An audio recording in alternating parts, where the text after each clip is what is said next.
नमस्कार, मैं हूं बालकृष्ण थरेजा। आप देख रहे हैं डेली लाइव। आइए शुरुआत करते हैं आज के मुख्य समाचारों की। कांग्रेस कार्यकर्ताओं ने केंद्र सरकार के खिलाफ निकाला रोष मार्च। राष्ट्रपति के नाम ज्ञापन सौंप संवैधानिक संस्थाओं के दुरुपयोग पर रोक की उठाई मांग। एसएफआई ने अग्निपथ योजना के खिलाफ जिला कलेक्ट्रेट के समक्ष प्रदर्शन कर फूंका प्रधानमंत्री का पुतला। हिंसा करने वालों के खिलाफ कार्रवाई की मांग को लेकर विश्व हिंदू परिषद व बजरंग दल कार्यकर्ताओं ने कलेक्ट्रेट के समक्ष किया धरना प्रदर्शन। एसकेडी विश्वविद्यालय में ओलंपिक स्वर्ण पदक विजेता खिलाड़ी देवेंद्र झाझड़िया का किया गया स्वागत। गांव पोहटा निवासी एक दिव्यांग ने जिला कलेक्टर को ज्ञापन देकर नाकारा हो चुकी अपने दोनों पैरों को कटवाने की लगाई गुहार। और अब समाचार विस्तार से। कांग्रेस के राष्ट्रीय उपाध्यक्ष राहुल गांधी के खिलाफ ईडी की ओर से की जा रही कार्रवाई के विरोध में कांग्रेस कार्यकर्ताओं ने केंद्र सरकार के खिलाफ पैदल मार्च निकालकर कलेक्टर को ज्ञापन सौंपा।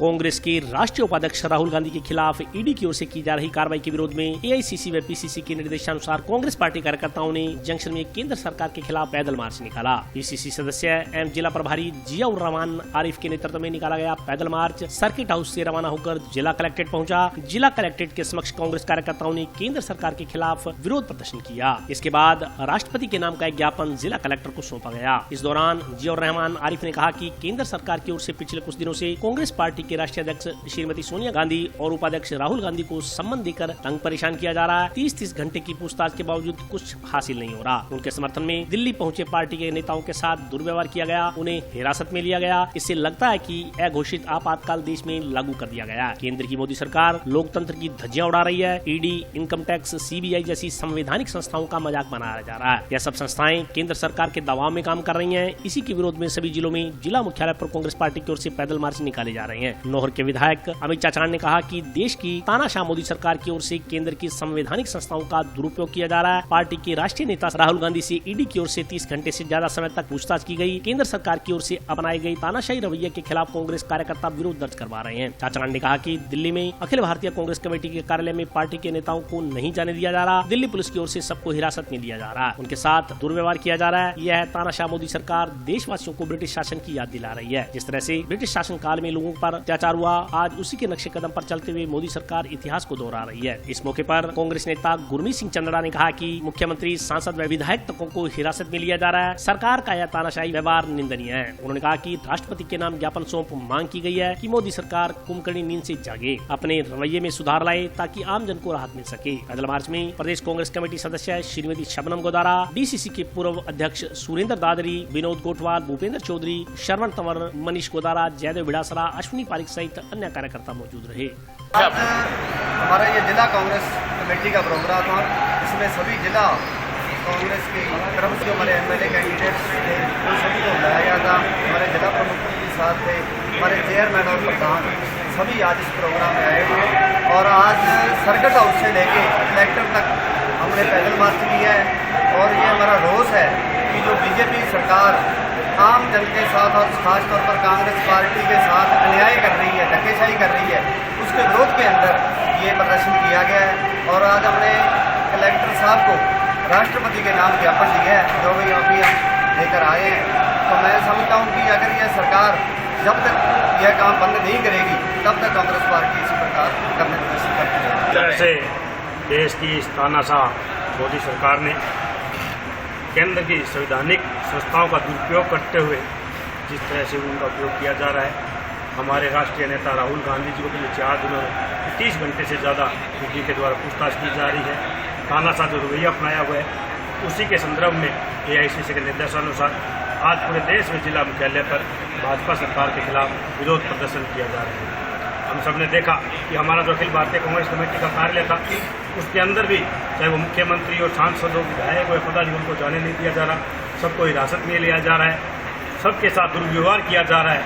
यह तानाशाह मोदी सरकार देशवासियों को ब्रिटिश शासनकाल की याद दिला रही है। जिस तरह से ब्रिटिश शासनकाल में अत्याचार हो रहे थे, आज उसी के नक्शे कदम पर चलते हुए, इतिहास को दोहराते हुए मोदी सरकार भी तानाशाह रवैया अपनाई हुई है। उस मोदी सरकार के खिलाफ आज हनुमानगढ़ जिला मुख्यालय पर सभी कांग्रेस जन के वरिष्ठ नेता और कार्यकर्ताओं के साथ कलेक्टर साहब राष्ट्रपति महोदय के नाम ज्ञापन दिया गया है कि ये मोदी सरकार कुंभकर्णी नींद से जागे, अपने रवैये में सुधार लाए, जिससे कि आम जन को राहत मिल सके। AICC के अंदर पिछले 4 दिनों से जो भी कोई पदाधिकारी जा रहे हैं, यह मोदी सरकार दिल्ली पुलिस उसके सहारे पे काम कर रही है। पदाधिकारी को अंदर नहीं जाने देती। यहाँ तक कि हमारे लोग राजस्थान के मुख्यमंत्री अशोक जी गहलोत को, छत्तीसगढ़ के मुख्यमंत्री भूपेश बघेल को, उनको भी हिरासत में लिया गया, सांसदों विधायकों को भी हिरासत में लिया, जबकि वो तो अपने कार्यालय में जा रहे थे, शांतिपूर्ण जगह, किसी भी तरह का कोई विद्रोह नहीं कर रहे थे। उसके बावजूद भी तानाशाह सरकार इस तरह का अगर व्यवहार करती है, वास्तव में ये निंदनीय है। SFI कार्यकर्ताओं ने अग्निपथ योजना के खिलाफ शुक्रवार को जिला कलेक्ट्रेट के समक्ष प्रधानमंत्री का पुतला दहन कर विरोध प्रदर्शन किया। सैनिकों के साथ धोखा नहीं चलेगा, नहीं चलेगा, नहीं चलेगा। अग्निपथ योजना बंद करो, बंद करो, बंद करो। अग्निपथ योजना बंद करो, बंद करो, बंद करो।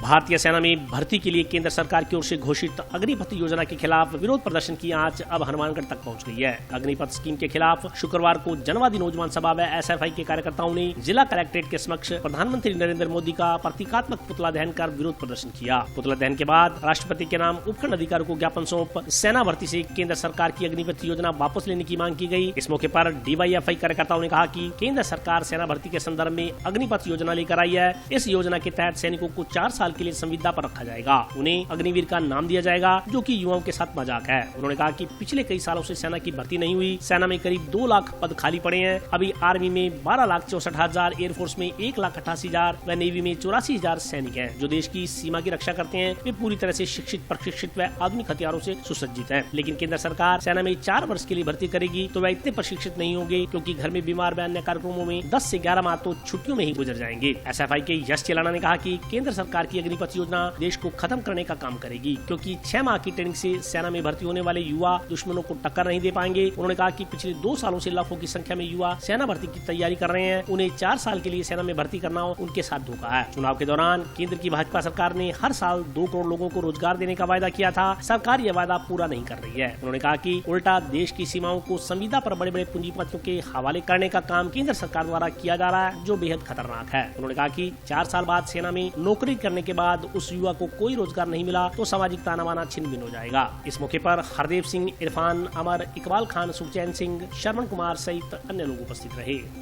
आज भारतीय जनवादी नौजवान सभा और स्टूडेंट एवं संगठन SFI ने पूरे हिंदुस्तान के अंदर राष्ट्रव्यापी आह्वान के ऊपर आज मोदी सरकार का पुतला जलाया, मोदी का पुतला जलाया कि जो सरकार जो सेना की भर्ती है वो सुविधा पर लेकर आई है, वो अग्निपथ के नाम से, अग्निवीर के नाम से, जो सिर्फ महज 4 साल के लिए वो लोगों को भर्ती करेगी। बेरोजगार नौजवान जो आस लगाए बैठे थे, जो लंबे समय से सेना भर्ती नहीं हुई, और जब सरकार ने सेना की भर्ती लेके आई है तब वो संविदा पर लेके आई है। इसके लिए आज पूरे हिंदुस्तान में युवा गुस्से में है और जगह जगह पूरे हिंदुस्तान के हर राज्य के अंदर लोग सड़कों पर है और उसकी खिलाफत कर रहे हैं। आने वाले दिनों में ये अगर फैसला सरकार ने वापस नहीं लिया तो और उग्र आंदोलन होगा, जिसकी तमाम जिम्मेवारी सरकार की होगी। देखिए, जैसे कि अग्निपथ योजना या अग्निवीर योजना जो केंद्र सरकार लाई है, उसके खिलाफ SFI और DYFI ने आज जो कार्यक्रम किया है, जो युवाओं के साथ बहुत बड़ा खिलवाड़ है। जो लोग पिछले 4 साल से भर्ती नहीं निकली है, तैयारी कर रहे हैं, उनके साथ बहुत बड़ा छल हुआ है। और जो नए विद्यार्थी तैयारी कर रहे हैं, 5 साल की तैयारी करने के बाद 4 साल की नौकरी मिले, इसलिए युवाओं के साथ ये खतरा है। निजीकरण पे सरकार थोप रही है, ये चलने नहीं देंगे। इसके खिलाफ पूरी SFI, DYFI और अन्य संगठन देश में बढ़ रही कथित जिहादी कट्टरता और हिंसा करने वालों के खिलाफ कार्रवाई करने की मांग को लेकर विश्व हिंदू परिषद व बजरंग दल कार्यकर्ताओं ने कलेक्ट्रेट के समक्ष धरना प्रदर्शन किया।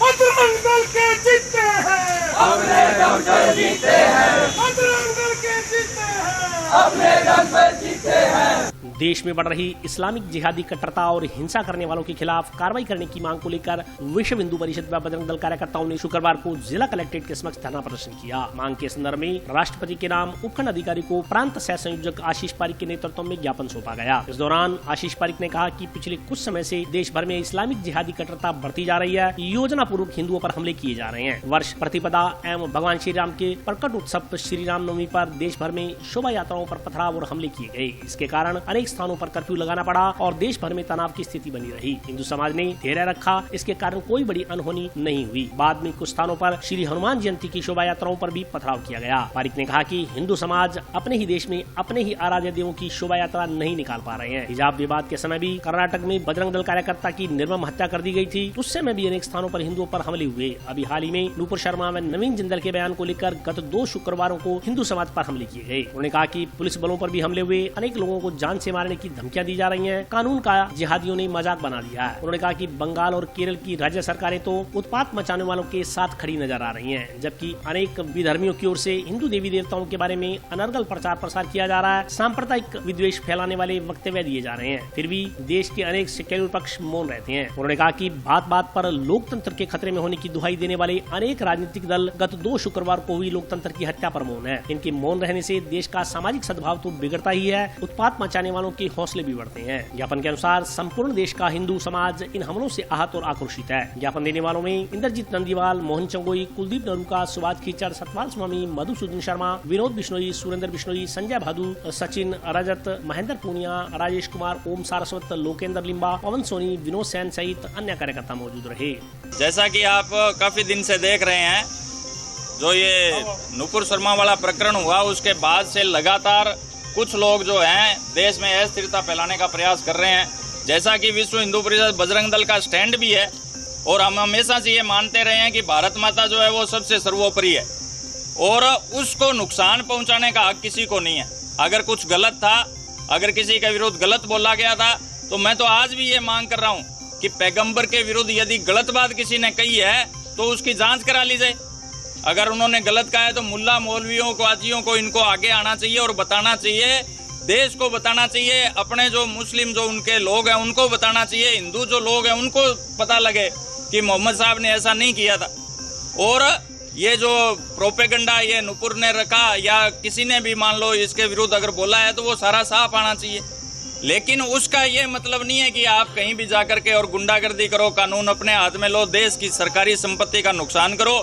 इसके लिए बजरंग दल ने पूरे देश में हर जगह, हर जिला हेडक्वार्टर पर प्रदर्शन किए हैं। राष्ट्रपति महोदय के नाम ज्ञापन सौंपा है और उसमें हमने मांग की है कि ये जो सारे प्रोपागेंडा है, ये इनका PFI जो संगठन है वो चला रहा है, इसको बैन किया जाना चाहिए। और जो भी ये जहां जिन मस्जिदों से इस तरह का ये उत्पात जो उन्होंने शुरू किया था उनके विरुद्ध भी कार्रवाई होनी चाहिए। भाजपा की पूर्व राष्ट्रीय प्रवक्ता नूपुर शर्मा के बयान के बाद में इस्लामिक जिहादी तत्वों ने हर जुम्मे के हर शुक्रवार को नमाज के बाद में जो अफरा तफरी मचा रखी है, आए दिन सरकारी संपत्ति को नष्ट करना, आए दिन सड़कों पे जाम लगाना, इस तरह की घटनाएं पूरे राष्ट्रवादियों के दिल को कचोट रही है। आज हमने राष्ट्रपति महोदय के नाम जिला कलेक्टर साहब को ज्ञापन दिया है और ऐसे जिहादी तत्वों पर रोक लगाने की मांग की है। और अभी वक्त ब्रेक का, हाजिर होता हूँ छोटे से ब्रेक के बाद।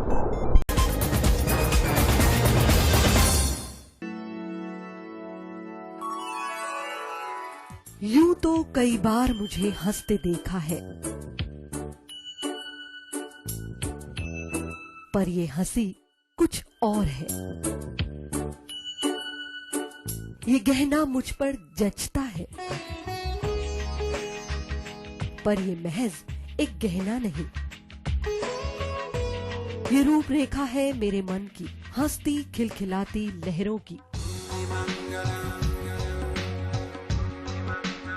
जो आतुर थी अब तक मुझ पर सजने को। इसलिए ये गहना ही मेरा सच्चा श्रृंगार है, श्रृंगार है, श्रृंगार है।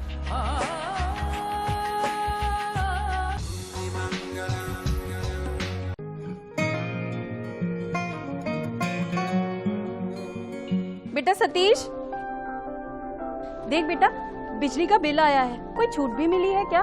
बजट में तो मुख्यमंत्री जी छूट देने के लिए बोल रहे थे। अरे हाँ माँ, इसमें तो 750 रुपए कम करके आए हैं। अरे वाह, धन्यवाद मुख्यमंत्री जी। सिर्फ आपको ही नहीं, प्रदेश में ये छूट किसी न किसी रूप में सभी को मिल रही है। 100 यूनिट तक बिजली उपभोग करने वाले उपभोक्ताओं को 50 यूनिट भुगतान तक की छूट, 150 यूनिट तक वाले उपभोक्ताओं को 3 रुपए प्रति यूनिट और 150 से 300 यूनिट तक उपभोग करने वाले उपभोक्ताओं को 2 रुपए प्रति यूनिट की छूट दी जा रही है। याद रहे, बिजली की बचत ही बिजली का उत्पादन है। ब्रेक के बाद स्वागत है। आइए नजर डालते हैं अगले समाचार पर। सूरजगढ़ मार्ग पर स्थित खुशहाल दास विश्वविद्यालय में ओलंपिक स्वर्ण पदक विजेता खिलाड़ी देवेंद्र झाझड़िया का स्वागत किया गया। सूरतगढ़ मार्ग पर स्थित खुशहाल दास विश्वविद्यालय के सभागार में ओलंपिक स्वर्ण विजेता खिलाड़ी देवेंद्र झाझड़िया का भव्य स्वागत किया गया। देवेंद्र झाझड़िया 2024 में होने वाले पैरा ओलंपिक का प्रशिक्षण लेकर विदेश से लौटे हैं। देवेंद्र झाझड़िया हनुमानगढ़ के राजकीय नेहरू महाविद्यालय के पूर्व छात्र रह चुके हैं। झाझड़िया ने भारत को इस खेल प्रतियोगिता में स्वर्ण पदक व पैरा ओलंपिक्स तथा कॉमनवेल्थ गेम्स में भी पदक दिलवाने में कामयाबी हासिल की थी। इस अवसर पर Dronacharya RD. Singh, para Olympian athlete Sandeep मान का भी स्वागत किया गया। कार्यक्रम में गुरु गोविंद सिंह चैरिटेबल ट्रस्ट के अध्यक्ष बाबूलाल जुनेजा द्वारा राजस्थानी पगड़ी व माला पहनाकर देवेंद्र झाझड़िया तथा अन्य मेहमानों का स्वागत किया गया। विश्वविद्यालय के राजेश कसमा ने कहा कि खेलों को बढ़ावा देने के लिए एसकेडी स्पोर्ट्स एकेडमी प्रतिबद्ध है। इसके परिणाम स्वरूप सत्र 2021-22 में राष्ट्रीय स्तर पर आयोजित हुई अखिल भारतीय अंतर विश्वविद्यालय खेलो इंडिया प्रतियोगिता में कुल 40 खेलों में यूनिवर्सिटी के 380 खिलाड़ियों ने भाग लिया। इस मौके पर बोलते हुए खिलाड़ी देवेंद्र झाझड़िया ने कहा कि बिना मेहनत जीवन में कुछ भी हासिल नहीं किया जा सकता, इसलिए साधारण से असाधारण बनने के लिए मेहनत और अनुशासन का दामन थामना जरूरी है। इस मौके पर बाबूलाल जुनेजा के अलावा देवेंद्र झाझड़िया, जूडो कोच विनीत बिश्नोई, भाजपा नेता देवेंद्र अग्रवाल, भीषम कौशिक, ओलंपियन संदीप मान, अमरजीत सिंह बेहरा, विजय सिंह, पहलवान भागीरथ, विकास अग्रवाल, मदन सांखला, अवतार सिंह, सुरेंद्र सिंगला, तसेम धमीजा, विवेक मियानी, उमा शंकर गर्ग सहित अन्य लोग उपस्थित रहे। किसी व्यक्ति ने सही कहा है कि जहां पर एक स्कूल या एक कॉलेज खुलती है तो वहां पे बहुत सी दारू की दुकानें बंद हो जाती हैं, क्योंकि बच्चे पढ़ाई की तरफ मोमेंट करते हैं, एक मोमेंट लाते हैं, वो दुनिया को समझते हैं। और उसमें भी आपने ऐसा फील्ड चुना कि हमारा स्पोर्ट्स का विशेष तौर पे, तो मैं तमाम जो देश के हमारे एथलीट हैं उनकी तरफ से एक सीनियर एथलीट होने के नाते बाबूलाल जी मैं आपको बहुत बहुत धन्यवाद देता हूं। एजुकेशन हमारे लिए बहुत जरूरी है। भीमराव अम्बेडकर ने एक बात कही थी कि ये जरूरी इंपॉर्टेंट नहीं है कि आपके पैर में चप्पल हो ना हो, ये महत्वपूर्ण नहीं है, लेकिन आपके हाथ में किताब होनी चाहिए, ये इंपॉर्टेंट है। तो आपने उन बच्चों को किताब दी है, ये बहुत बड़ी बात है। हनुमानगढ़ से बहुत बड़ा लगाव रहा है और अभी मैं 40 दिन का यूरोप में फिनलैंड में ट्रेनिंग कैंप था मेरा। एशियन गेम की ट्रेनिंग कर रहा हूँ, 2024 पैरा ओलंपिक जो पेरिस में हो रहे उनकी ट्रेनिंग कर रहा था। तो ट्रेनर ने वही कहा मेरे को कि देवेंद्र हिंदुस्तान में जाके 7 दिन ग्राउंड में नहीं जाना है आपको, क्योंकि वहां पे ठंड थी, यहाँ पे गर्मी है, वेदर चेंज हो रहा था, बीमार हो जाओगे। तो मैंने सोचा 7 दिन में मैं क्या करूं, तो मेरी पहली प्लान ये बनी कि 7 दिन में मुझे हनुमानगढ़ पहुंचना है।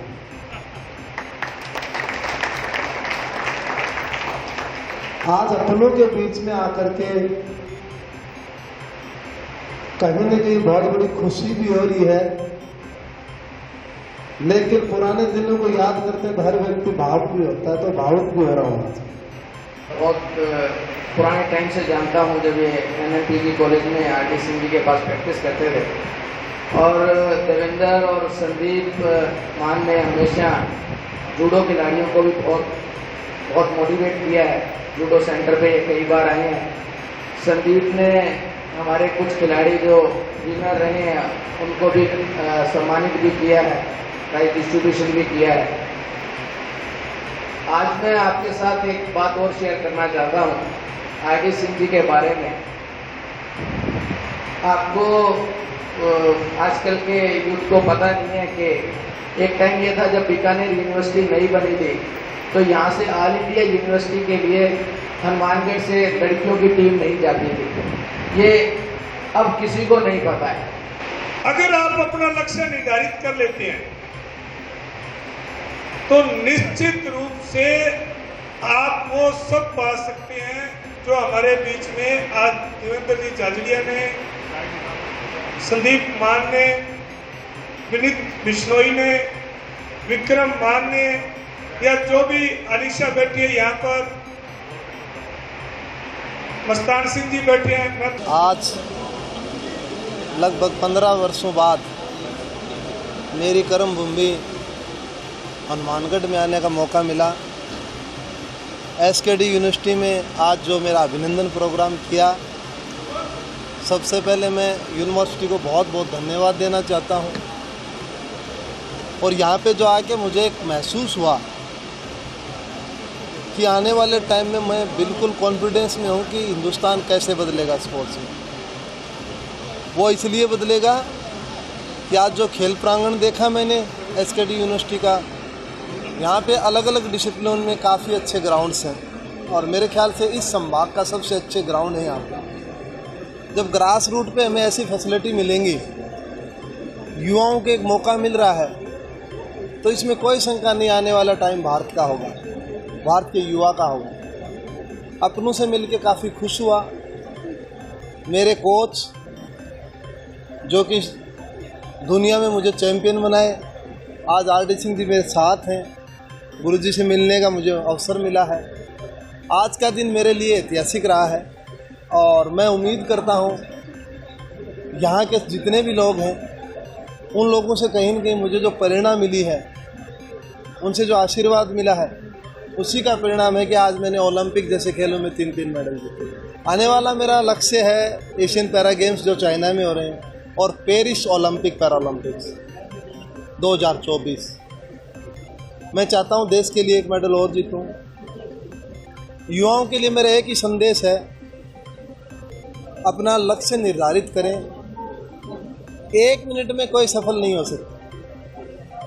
आप लक्ष्य निर्धारित करें, बार बार मेहनत करें, एक दिन सफलता जरूर मिलेगी आपको। आज इस प्रांगण में देखा देवेंद्र झाझड़िया जो किस जगह से उठे और कहां पहुंचे, क्योंकि एक दिन का प्रयास नहीं था। पहला ओलंपिक में गोल्ड मेडल लेने के बाद में दूसरा ओलंपिक 12 साल बाद आया और 12 साल तक अपने आप को मेंटेन रखना किसी कोई आसान चीज़ नहीं है कि वो खिलाड़ी है जिसने 12 साल तक तपस्या करके और आने वाले अगले ओलंपिक में फिर मेडल लिया, तीसरे में फिर लिया और अब मैं आशा करता हूं कि अगले ओलंपिक में फिर स्वर्ण पदक से ये अपना भारत के झोली में डालेंगे। आज एसकेडी कॉलेज में श्री झांझड़िया जी का जो सम्मान समारोह रखा गया, वो बहुत ही गर्व की बात है हमारे लिए कि हमारे यहाँ का एक खिलाड़ी जो कि इंटरनेशनल लेवल पे उनको सक्सेस मिली है और 20 साल लगातार हो गए इस क्षेत्र में है, तो जो हमारे यहाँ जो युवाएँ हैं उनको आगे बढ़ने का मौका मिलेगा। और ये यूनिवर्सिटी ने जो कार्यक्रम किए हैं, मैं समझता हूँ कि हनुमानगढ़ के लिए बहुत आगे नए रास्ते खुले। गांव पोहड़ का निवासी एक दिव्यांग व्यक्ति ने जिला कलेक्टर को ज्ञापन देकर नाकारा हो चुकी अपने दोनों पैरों को कटवाने की गुहार लगाई है। गांव पोहड़ का निवासी बलराम मेहरा नामक व्यक्ति ने अपने दोनों पांव कटवाए जाने की मांग को लेकर जिला कलेक्टर से गुहार लगाई है। जिला कलेक्टर से मिलने पहुंचे बलराम मेहरा ने बताया कि वह पिछले कई वर्षों से बीमारी के कारण चारपाई पर ही है। इसकी वजह से शौच आदि के लिए भी उसे परेशानियों का सामना करना पड़ रहा है। उन्होंने कहा कि चिकित्सकों के अनुसार वह जीवन भर अपने पैरों से नहीं चल पाएगा। ऐसी स्थिति में उसे व्हील चेयर आदि की सहायता से यदि जीवन यापन करना है तो उसके दोनों पैर काटने पड़ेंगे। बलराम मेहरा के अनुसार चिकित्सक उसे पैर काटे जाने की सलाह तो देते हैं, मगर पैर काटने को कोई भी तैयार नहीं है। मेहरा के अनुसार चिकित्सकों का कहना है कि इसके लिए जिला प्रशासन से अनुमति लेनी होगी। बलराम मेहरा ने जिला कलेक्टर से उसके दोनों पांव कटवाकर उसके जीवन को सुगम बनाने तथा आर्थिक सहायता प्रदान किए जाने की मांग की है। मेरो गांव पोड़को राउ तहसील का मैं खेत में काम करो तो दरख्त पर चढ़े हो तो बिंगू नीचे गिर गया। उसके बाद में कि रीढ़ की हड्डी में प्रॉब्लम आ गई, ना मैं चल सकता हूँ ना फिर सकता हूँ। मेरे पैर है दोनों, वो मुड़ नहीं रहे। अब सभी मैं डॉक्टरों से बात करता हूँ तो वो बोलते हैं भी कलेक्टर साहब के पास जाओ। अगर कलेक्टर साहब लिख देंगे तो इनके पैर दोनों मैं कटवाना चाहता हूँ। मेरे घर वाले भी कहते हैं भी पैर कटवा सकते हैं। इसमें कि एक डॉक्टर पैर काट नहीं रहे हैं, तो मेरे ये समस्या भी, मैं गाड़ी में बैठा हूँ, आप देख सकती हो ये पोजीशन में मैं व्हील चेयर हो तो मैं उस पर ही हूँ, मैं कहीं आ ना जा सकता। बेड पर रहता हूँ तो उल्टा रहना पड़ता है। पूरी जिंदगी बेड पर ही आ गई। मेरी मांग है कि मुझे मान लो कि अगर मेरे पैर दोनों ये कट जाए, मेरे कैथिएटर की भी बहुत बड़ी प्रॉब्लम है, वो मैं आपको ऐसे दिखा नहीं सकता हूँ, ठीक है ना। तो ये है कि मेरे को मान लो कि अगर ना मैं कोई काम कर सकता हूँ, खाली मुझे रोज का बाहर से खाना कौन देकर जाए, तो छोटा मोटा मेरा खुद का जो कोई हो कारोबार तो भी मैं उसको मान लेके उस हिसाब से मान ले जो कलेक्टर साहब को उचित लगे उस हिसाब से कर सकती है। मैं उसका बहुत बहुत धन्यवाद करूँगा, अभी मेरे लिए बहुत किया। आज पोड़का गांव से बलराम जी मेड़ा जो कि 10-15 सालों से बेड पे ही सब कुछ कर रहे हैं और इनकी रीढ़ की हड्डी में प्रॉब्लम है, इस वजह से दिव्यांग हो गए हैं और इनको अब अभी तक कोई सहायता नहीं मिली है और अब हम चाहते हैं कि कलेक्टर या SDM साहब आकर इनसे मिले और इनको सहायता करवाए। जंक्शन स्थित पेंशन हॉल में आमजन आर्ट ऑफ लिविंग और हैप्पीनेस कोर्स का प्रशिक्षण प्राप्त कर अपने स्वास्थ्य को उत्तम बनाने में जुटा है। जंक्शन स्थित पेंशनर हॉल में आर्ट ऑफ लिविंग संस्था द्वारा हैप्पीनेस कोर्स संचालित किया जा रहा है। इस संदर्भ में जानकारी देते हुए योग प्रशिक्षकों ने बताया कि हैप्पीनेस कोर्स की शुरुआत 15 जून से की गई है। उन्होंने बताया कि इस कोर्स में योगा, प्राणायाम तथा सुदर्शन क्रिया के माध्यम से आने वाले लोगों को लाभ दिया जा रहा है। योग प्रशिक्षिका कैलाश कंवर ने बताया कि आर्ट ऑफ लिविंग के हैप्पीनेस कोर्स विश्व के 156 देशों में संचालित हो रहे हैं। उन्होंने बताया कि सुदर्शन क्रिया करने से ब्लड प्रेशर के प्रभाव को कम करके मस्तिष्क में शांति की भावना को बढ़ावा मिलता है। इसके अलावा रेस्पिरेटरी साइनस अतालवा को बढ़ाने में भी मदद मिलती है। इससे चिंता और अवसाद जैसे मानसिक स्वास्थ्य पर बुरा असर डालने वाले रोगों को दूर करने में भी लाभ मिलता है। हैप्पीनेस आर्ट ऑफ लिविंग से शरीर में तनाव, हार्मोन के स्तर को नियंत्रित आदि किया जा सकता है। उन्होंने कहा कि आर्ट ऑफ लिविंग से व्यक्ति खुशी और आनंद महसूस करता है। उन्होंने कहा कि सुदर्शन क्रिया सांसों की एक लयबद्ध प्रक्रिया है। उन्होंने कहा कि सांस ही व्यक्ति का ऐसा माध्यम है जिसके माध्यम से वह अपने सच्चे स्वरूप की पहचान करता है। श्रीमती कैलाश कंवर ने कहा कि आर्ट ऑफ लिविंग वैज्ञानिक तथ्यों पर आधारित है। इस पर एम्स सहित देश के बड़े बड़े अस्पतालों में रिसर्च की जा चुकी है। उन्होंने जानकारी दी कि नॉर्वे देश में आर्ट ऑफ लिविंग पर एक रिसर्च हुई। उन्होंने कहा कि जो लोग नियमित रूप से सुदर्शन क्रिया करते हैं उनके शरीर में स्थित 97 जिन्सों पर यह अपना पॉजिटिव असर दिखाता है। योग प्रशिक्षिका श्रीमती कैलाश कंवर ने आम जन से सुदर्शन क्रिया और योगा क्लासेस में भाग लेकर अपने स्वास्थ्य को उत्तम बनाने का आह्वान किया है। इधर पेंशन हॉल में हमारे यहाँ हैप्पीनेस कोर्स चल रहा है। 15 तारीख से शुरू हुआ, आज 3rd डे था और इस कोर्स में हम योगा, प्राणायाम और सुदर्शन क्रिया सिखा रहे हैं। पार्टिसिपेंट्स काफ़ी आए हैं और खूब अच्छा खुशी का अनुभव कर रहे हैं। ये कोर्स 156 कंट्रीज में चल रहे हैं और लाखों लोगों ने किया है और लाखों लोगों ने शारीरिक, मानसिक स्तर पे अच्छे स्वास्थ्य का अनुभव किया है और इसके अतिरिक्त खुशी का, आनंद का अनुभव किया है। तो सुदर्शन क्रिया इसका मेन जिस्ट है और जिसका सांसों की एक प्रक्रिया है, लयबद्ध प्रक्रिया है, जिसके द्वारा कि सांसों के माध्यम से हम अपने सच्चे स्वरूप को पहचानते हैं और ये बिल्कुल साइंटिफिक है। इसके ऊपर एम्स में, मिन्हास में इसमें रिसर्च किया गया है। अभी नॉर्वे में एक रिसर्च हुई जिसमें ये बताया गया कि सुदर्शन क्रिया पर कि जो लगातार सुदर्शन क्रिया करते हैं वो उनके 97 जो जीन्स हैं उनके ऊपर सुदर्शन क्रिया पॉजिटिव इफेक्ट डालती है। तो इस तरह से एक सच्चे आनंद की अनुभूति होती है और इसके द्वारा मानसिक, शारीरिक और भावनात्मक स्तर पर व्यक्ति बैलेंस होता है और हैप्पीनेस का, जो कि इस कोर्स का नाम है, महसूस करता है और यही सिखाने की प्रक्रिया यहाँ चल रही है। तो आज के लिए बस इतना ही। कल फिर हाजिर होता हूँ नए समाचारों के साथ। तब तक के लिए नमस्कार।